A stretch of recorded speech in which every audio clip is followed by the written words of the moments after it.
This is cerebral cinema. Movies of the mind. Get this and get it straight. Crime is a sucker's road, and those who travel it wind up in the gut of the prison of the grave. There's no other end, but they never learn. Wrigley's Spearmint Chewing Gum, the refreshing, delicious treat that gives you chewing enjoyment, presents for your listening enjoyment Raymond Chandler's most famous character in The Adventures of Philip Marlowe.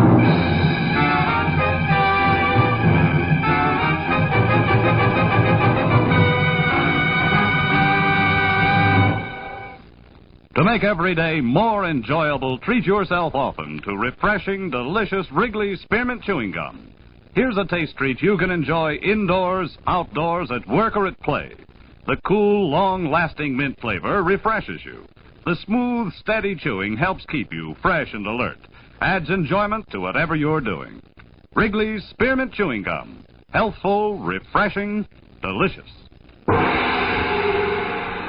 Now, with Gerald Moore, starred as Philip Marlowe, the makers of Wrigley's Spearmint Chewing Gum are glad to bring you tonight's exciting story, The Girl from Pitchfork Corners.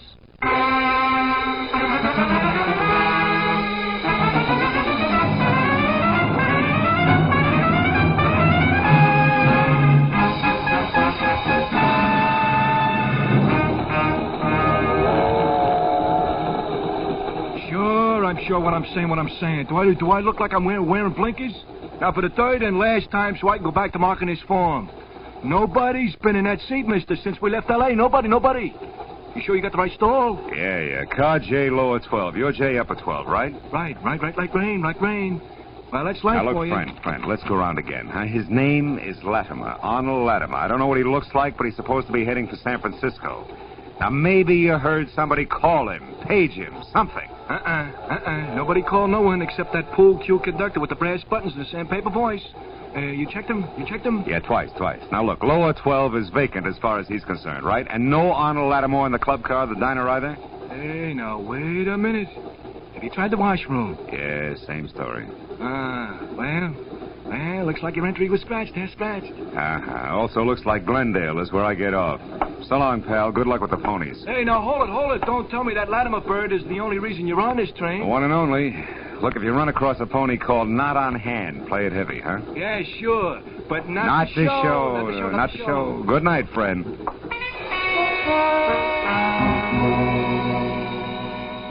I waited on the platform at Glendale until the chrome streamliner had glided out with car J, lower 12, still empty. Then I got a cab back to Union Station in L.A., picked up my own car, and headed for 1312 North Bronson Drive in Hollywood, and a woman I'd never seen named Donna Rollins. She had hired me by special delivery letter that afternoon. Crisp $50 bill enclosed therein, to be sure that one Arnold Latimore was going where he'd said he was going. That had been my job. Well, the place on Bronson was the kind of imitation Mount Vernon architecture where Washington couldn't have slept a wink. The lady that answered the door was about as colonial as Bebop. Yet she was a full lap behind the other extreme, known as glamorous Hollywood type. Just a nice-looking anybody, with freckles, brown hair, and a soft bun, and dressed in a white blouse that didn't plunge an inch. Yes? What is it? Oh, I'm Philip Marlowe, Miss Rollins. I'm afraid you're entitled to some change. May I come in? Change? What do you mean, change? Your $50. It's a lot of money for a one-line report on a little man who wasn't there. Miss Rollins, did you hear me? Yes, Mr. Marlowe. I don't like to seem abrupt, but I'm very busy. Excuse me, please. You seem to have lost interest in Mr. Latimore in a hurry. You know, when you sent me the letter this afternoon... Please, Mr. Marlowe, there isn't time for talk. I've already told you I'm very busy. Good night. Okay, baby. Good night it is. I backed my nose off the front door knocker, chalked Donna Rollins off as another woman who had changed her jittery mind, and walked a dozen yards back to where I'd parked my car. The crisp $50 bill was still burning a hole in my pocket. When I was in behind the wheel, I was still worried about taking so much for so little, until I flicked my headlights on and the slash of white picked up something I hadn't expected. Donna Rollins, a coat thrown over her arm, her face stamped with fear, was running away from the house like it was going to blow up, headed for a taxicab parked close to a corner. I started my car to follow her, but I never made it. Because a hot rod decided all at once to park in front of me. The adolescent climbed over his door and came toward me. He was strictly brash high school sophomore with dialogue to match. Of course, the cab was gone. Well, Pappy, nice going. Your bumpers pleated my twin pipes. Well, what do you calculate doing about it? If you were 5 years older and 5 inches taller, I'd pleat you, Pappy. Now, come here. Oh, hey, let me go. Not until I speak my piece. You, Sonny, you're going to get those two cars apart in less than 2 minutes because I don't calculate on being gone any longer. Is that crystal clear? Yeah, sure, mister. Sure, I'll fix it up double quick. You'll see. I practically got it done now. Okay? I don't know. We'll talk about it again in 2 minutes. I had no idea what Donna Rollins had been running to or from. But the fact that she was gone while her front door was still open made her house the first place to check. I found the living room nothing more or less than I'd seen at my first peek. Plush, but empty. The bedroom beyond was the same. White satin drapes spilling onto a wall-to-wall jet black hook rug, and on the far side of the room, sprawled over an also white ottoman, a very beautiful blonde girl, very dead. She'd been shot twice in the back sometime in the last hour. And there was no identification in any of the pockets of the expensively tailored gabardine suit that she wore. In a handbag, the story was the same. Yeah, it looked like Donna had had good reason to run, but that I had a better one for calling the police. Or taking her messages. Hello? I want to talk to Donna. She isn't in. Message? Yeah, here's a message. I want you to find her and get it instantly. Hey. Yeah, I can't hear you. Are you still there? Yeah. Now, hold on. Oh. His phone booth's leaked. Okay. Who are you? Friend of Donna's. You said you had a message. Yeah, so I did. But? But I think you're awful anxious, fella. Too anxious. Oh, now, wait a minute. Don't get touchy. I'm a friend, all right. Skip it, friend. Ah. Not a chance, Junior. Nevins, 1, 2, 1, 2. We may get together yet.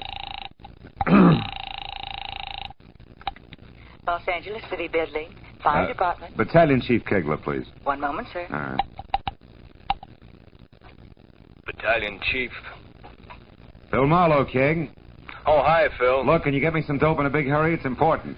Oh, sure, Phil. Name it. What firehouse went out on a call less than a minute ago? Can you look it up? Well, I don't have to. It's here on the board in front of me. Engine Company 5, Phil, San Fernando Valley. But it's only a small I brush don't fire. care about that, Keg. Where does Engine Company 5 live? Where in the valley? Can you give me that? Well, I think so, Phil. Seen it was my own outfit for 14 years. The corner of Ventura Boulevard and Whitsett. But, Phil, what do you want to... I'll call you later, Chief. We'll talk it over then, huh? Thanks. Goodbye.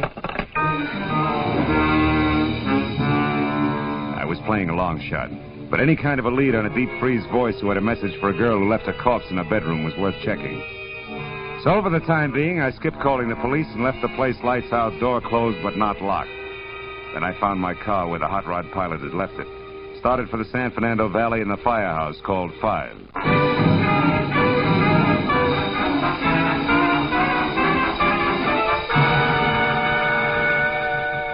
20 minutes later, when I was there and out of my car, I came face to face with my second break.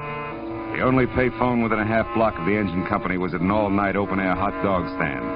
And the attendant on hand, the girl with the kind of arched eyebrows that left her looking constantly surprised, had an A1 memory. I most certainly do remember the party you're talking of, mister, most certainly, and for two especially good reasons. Like what, honey? Like top and bottom, hair and shoes I referred to. Oh. The former, red, like this ketchup here, and the latter, suede and yellow, no less. And he was the... Yeah, excuse me. Yeah, sure. Well, let's be quick. Hot dogs, Bessie. You pick it with your own dainty fingers. Yeah, with my own dainty fingers. Really, Chris, you say the same thing every night. It gets to be very... Bessie, pardon me, dear, but this counts. Do you know who this redhead in yellow suede shoes is? His name? Oh, no, I never saw him before. Oh, fine. Well, thanks, baby. Oh, don't mention it. By the by, I do know where he went, if that means anything. Baby, it means a lot. Where? Tell me. With the Old Mexico Club here in Studio City. He works there or something. Anyhow, I know he made a call to Herbert Ring, the gambling big shot, and called him boss. And Ring runs that place. Thanks, sweetheart. Here's 10 for your trouble. Bye, Chris, and you old hat. Thanks. Goodbye.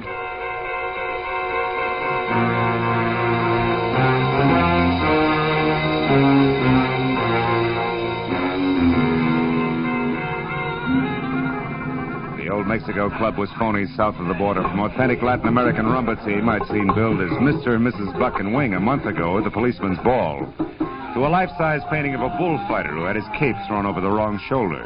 It was strictly second-rate, all the way down and back up the line to the proprietor himself, Herbert Ring, an almost smooth, almost big bookmaker whom I knew slightly. I found him at a corner table, huddled over a glass of milk, listening hard to none other than the redhead with the gaily colored feet. When I stepped up to them, the conversation broke off sharply. Well. Hi, Phil. What's new, boy? Oh, nothing much, Herb. Outside of a job I just landed. A girl named Donna Rollins. Donna Rollins? Quiet, Larry. Excuse us, won't you? Sit down, Phil, sit down. Mr. Marlowe, Larry. How are you? I'll be at the bar, boy. He's not so friendly, Phil. The evasive type, if you know what I mean. Yeah. Evasive like Arnold Latimore, maybe? Who's that, Phil? Now, listen, Herb, I'm trying it straight. Donna Rollins and you, what's the tie? I forget. Your angle? Right now, curiosity and a corpse, no more. Oh, somebody's dead, huh? Where? I forget. Round two, Herbie. Yeah. Okay, Phil, you got as much good sense as you have nerve. Thanks. I'll try it straight for a while. A certain party has me over the barrel. Tonight's the payoff. I plan on making it. That's all. Blackmail? And you're almost happy about it? Oh. Now, look, Herb, you don't expect me... You're thinking like an honest man. Now, turn it over. Huh? I'm stuck, so I pay. Once. Blackmail's your name for it. We call it smart money. And smart money's what we deal in. You follow? Almost. But this certain party, is it Donna Rollins? Marlowe, after what I said about your good sense... Oh, yeah. How straight can you get, huh?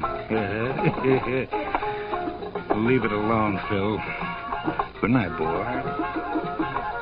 I watched them go as far as the bar and past Larry, who quietly fell in step behind without so much as the command heel. And when they both disappeared into a door marked private, I decided I'd had enough of old Mexico.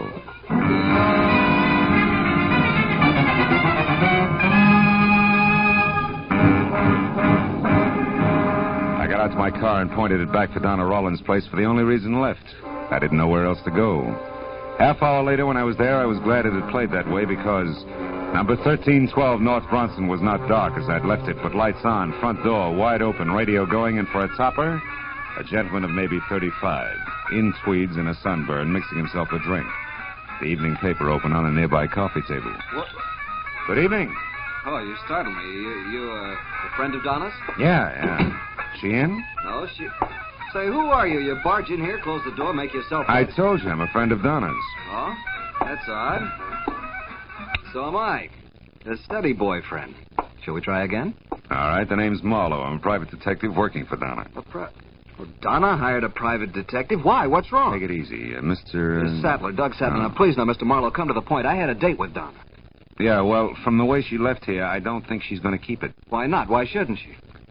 Well, for one thing, if you don't know already, there's a body in the bedroom there. But somebody's dead in there? Yeah, very dead. Mm-hmm. Let's have a look, huh? Maybe somebody you can identify. It's a woman, Mr. Sattler, a blonde. She was shot. Well, who is it, Sattler? Friend of Donna? Oh. It's Donna.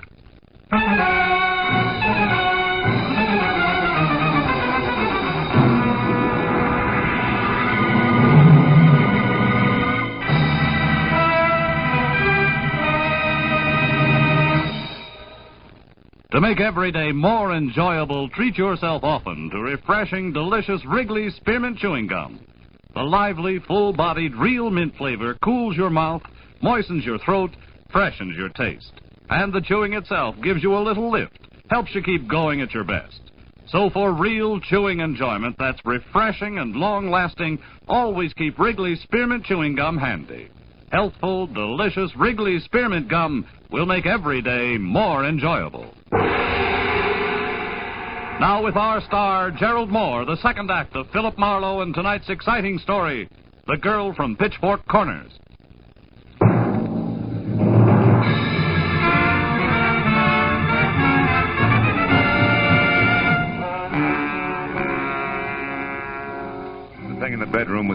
creepier than it had been when I'd first found it, only now it had a name.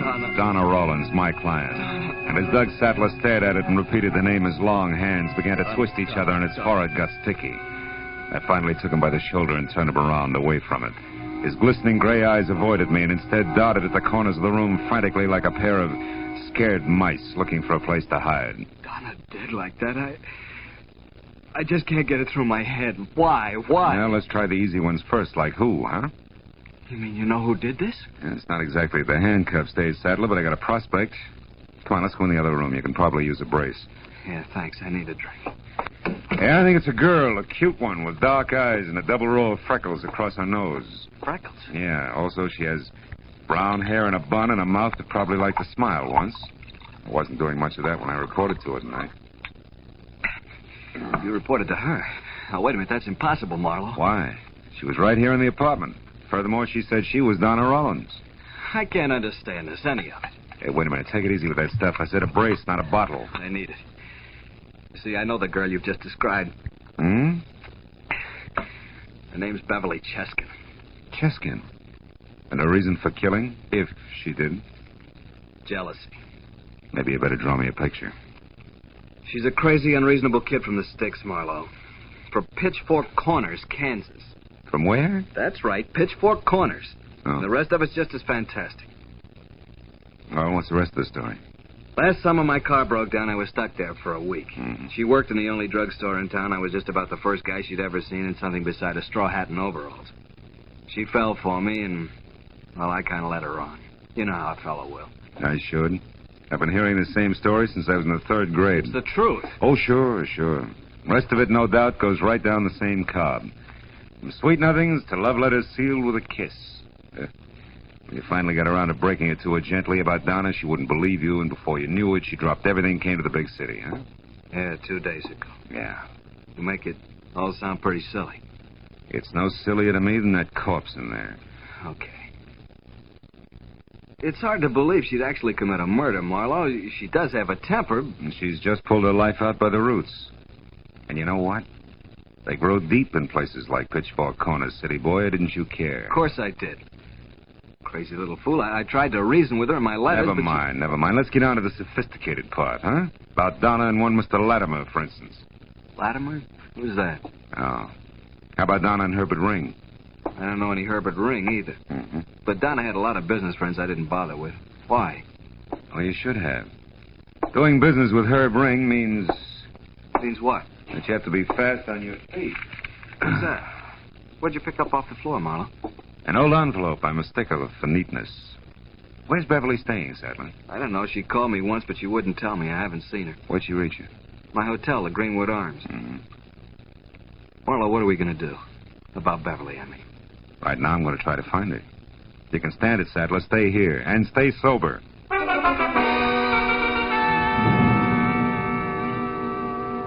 The crumpled envelope I'd found that didn't belong on Donna's floor had come from the Sunflower Motor Court. Qualified as a lead only because the name might appeal to a sentimental Kansan a long way from home. Well, it took the night man at the place 5 fumbling minutes to discover that Beverly Cheskin actually was registered. 5 more to remember that she got a call just before I showed up. Had left in a big hurry and had crossed the street towards Sam's, which was a U-Drive car lot done in tired green. So was Sam. Sorry, Sonny, but you're out of luck. Ain't a buggy left on the lot. Them 2 out there laid up. I don't want a car, Sam. I got my own across the street. I'm looking for a girl. What you doing it in here for? Because her name is Beverly Cheskin. Beverly? Well, say now, ain't this a coincidence? Is it?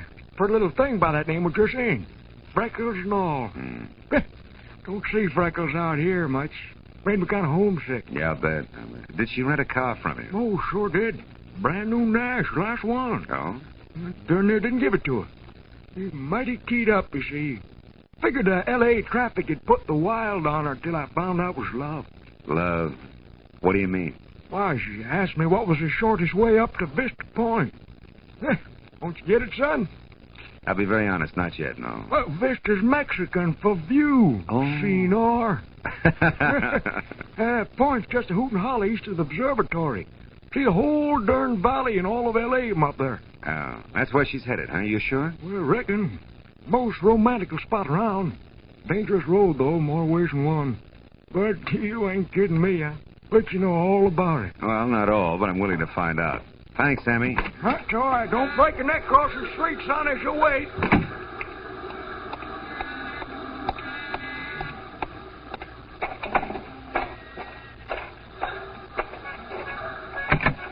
Leave that heap right where it's set, Shamus. We won't be needing it. I won't take your word for it, Larry. You'd better. Mr. Ring wants you and me to have a nice talk. Tell him we have nothing in common. You know it's different. The name Arnold Latimore, for instance. Sorry, some other time. I got a date. Come here, you. Said we're gonna talk, Mr. Cool Cucumber. If I have to warm you up to it the hard way, it's okay with me. You know, Larry, there's something wrong with a guy who'll wear yellow suede shoes like those. He must be slow in his reflexes. I imagine I'll be seeing you.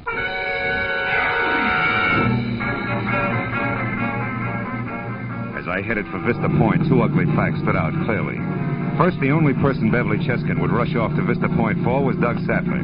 Second, he had to be a liar because he called her just as soon as my back was turned. And they both added up to the same thing, another corpse. The road up from the valley floor was a narrow strip of crumbling concrete as full of twists as a hurt worm. But near the top it leveled off in a series of ragged terraces, grossly overrated as a lover's rendezvous.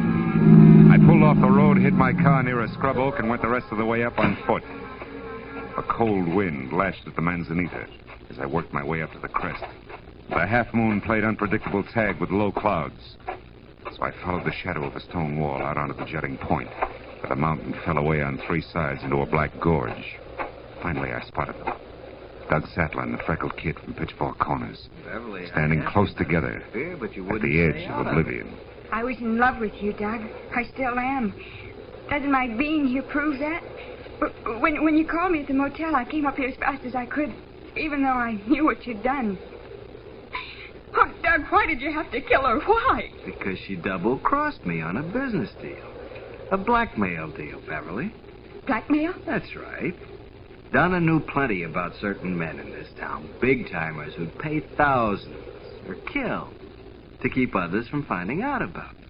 Oh, Doug, how could you? Well, it was risky. I had to pose as somebody who didn't exist, a Mr. Arnold Latimore, and pretend that he was the one who had all the information.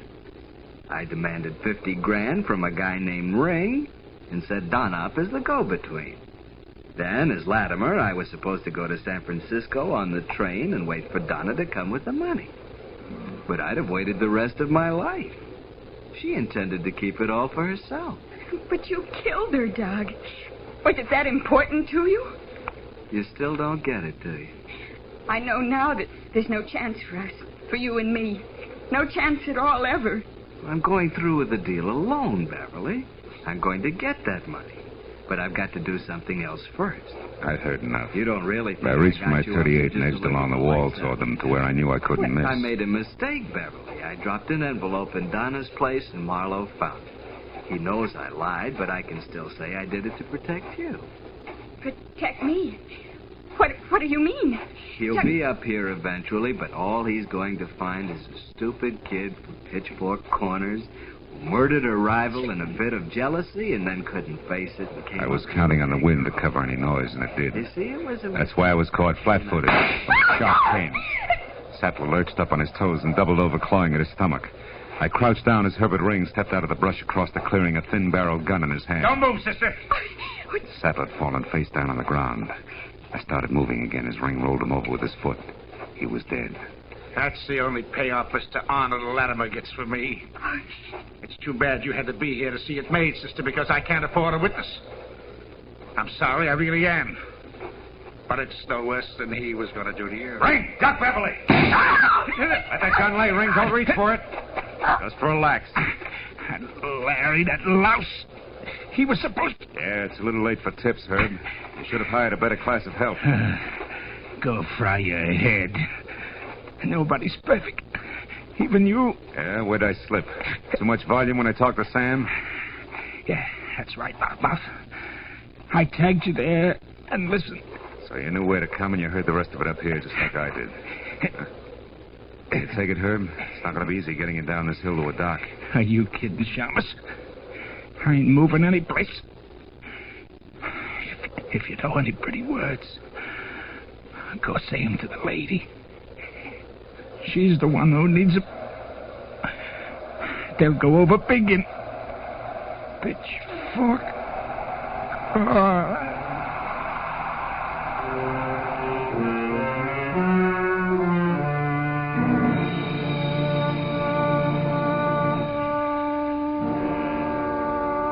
Couldn't think of any pretty words. Not then, anyway. I let her figure it all out for herself, and she was still at it when we got to police headquarters, where we told the whole story to homicide from start to finish. And finally, when a coroner's crew went up to Vista Point to take Sattler and Ring to the morgue, and a gaunt police secretary with calluses on her mind hammered out the reports, I went over to Beverly, the little country girl, who was looking through a dingy window at the dingy backyard of a city. Are they going to ask any more questions, Mr. Marlowe? No new ones. They've got it all. They just like to repeat to be sure it comes out the same each time. You can't blame them, you know. Well, they're not going to hold you. You can leave tomorrow and go home. Yes, I know, but I'm not going back. I'm going to stay here in Los Angeles. Be sure, baby. It's a big place, lots of people. Awful lot of people. Not if you think about them one at a time. Yeah. Say, Marlowe, you can go now if you want. We'd like to talk to you again, Miss Chesney. Will you come in, please? Oh, yes, sir. Well, good night, Phil. Can I call you one of these days? You better. Starting tomorrow.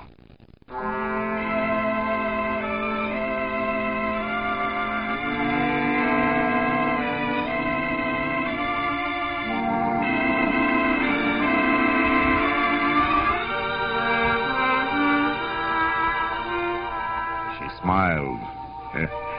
And the freckles on her nose all ran together. Yeah, it was a lovely sight, that nose. I watched her walk into the lieutenant's office, and then I went out, got in my car, and headed home. And as I drove, I thought about hepcats, hicks, and hayseeds. But as she suggested, one at a time. You know what? It worked. That way, there's no difference. They're all people. Yeah, I had a hunch I was going to be planning on that phone call tomorrow.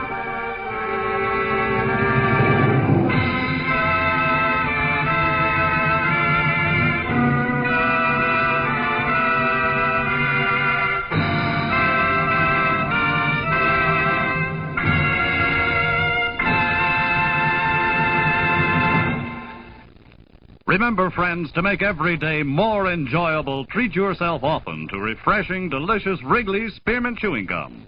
There's lots of cooling, real mint flavor in every stick. And chewing Wrigley's Spearmint helps keep you feeling fresh and alert. You feel better, work better, get more fun out of doing things. So indoors, outdoors, wherever you go, keep some healthful, refreshing Wrigley's Spearmint Chewing Gum handy. To make every day more enjoyable, treat yourself often to delicious Wrigley's Spearmint Chewing Gum.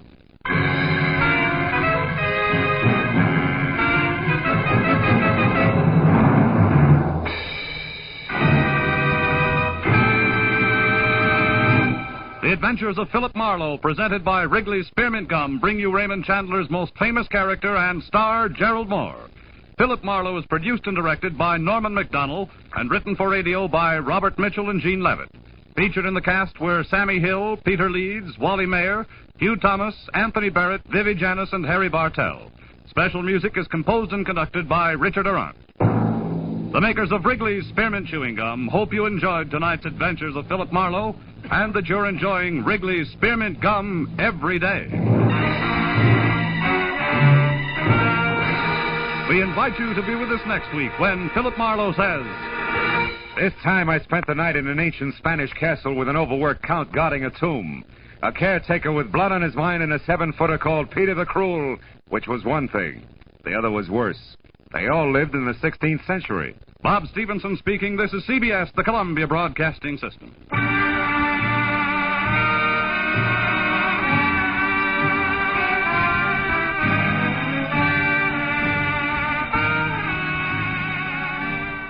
Cerebral Cinema hopes you have enjoyed this movie of the mind.